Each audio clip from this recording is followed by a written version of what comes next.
একটু পানি দেখলে রিক্সাওয়ালারা 100 টাকা চাবে। আধা ঘন্টা একটু বৃষ্টি হলে রিক্সার সিট পর্যন্ত পানি চলে আসে। হালকা কেনাকাটার জন্য আসছিলাম, কিন্তু গত 5 বছর ধরে আমি নিউ মার্কেটে শপিং করতেছি। ঢাকা ইউনিভার্সিটিতে পড়ি, মানে শপিং এখান থেকেই করে তারপরে বাড়িতে যাই, কিন্তু তারপরেও দেখতেছি যে 5 বছর ধরেই এই অবস্থা মার্কেটের। পানি একটু হইলেই পুরা মার্কেট মানে একদম তলায় যায়, এবং রিক্সা ভোগান্তি সেটা তো আছেই, বলার তো বাহিরে, এটা তো বলা যাবে। একটু পানি দেখলে রিক্সাওয়ালারা 100 টাকা চাবে, যেখানে 30 টাকা 40 টাকা রিক্সা ভাড়া। আমার মনে হয় না যে একটা রাস্তার পানির জলাবদ্ধতা ঠিক করতে 10-15 দিনের বেশি সময় লাগার কথা।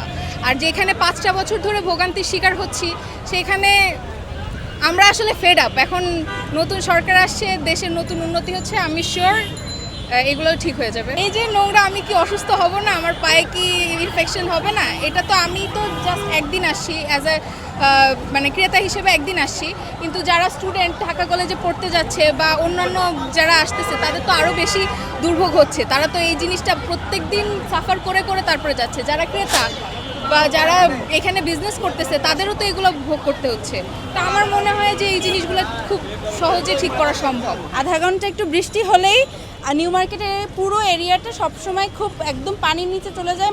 রিক্সার সিট পর্যন্ত পানি চলে আসে। এটা আসলে এই 1 বছরের দুর্ভোগ না, এই দুর্ভোগ আসলে অনেক বছর ধরেই।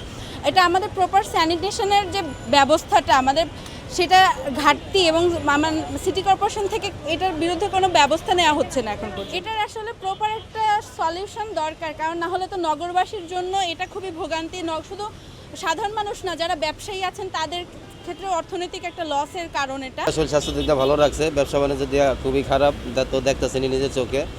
আসলে এখন সামনে এলো ঈদ, সবার একটা আশা ভরসা ছিল যে ঈদে টুকিটাকি যাই কিছু বেচা কিনা করবো ইনশাল্লাহ, কিন্তু আজকে কয়েকদিন ধরে বৃষ্টির কারণে, বন্যার কারণে আমাদের বেচা কিনা টোটাল বন্ধ। গতকালকেও 12টা বাজে দোকান বন্ধ করে গেছি গা। আজকে আশা করে আসছিলাম যে শুক্রবারে বাজার, ব্যবসা বাণিজ্যের জন্য দোকানপাট খুলবো, আইসা দেখি আজকেও পানি, ঠিক আছে। তারপরও পানির মধ্যে আশায় দোকান খুলে বসে রয়েছি যে এই বৃষ্টির মধ্যে হইলেও কাস্টমার টুকটাক আসবে, বেচবো, ঠিক আছে।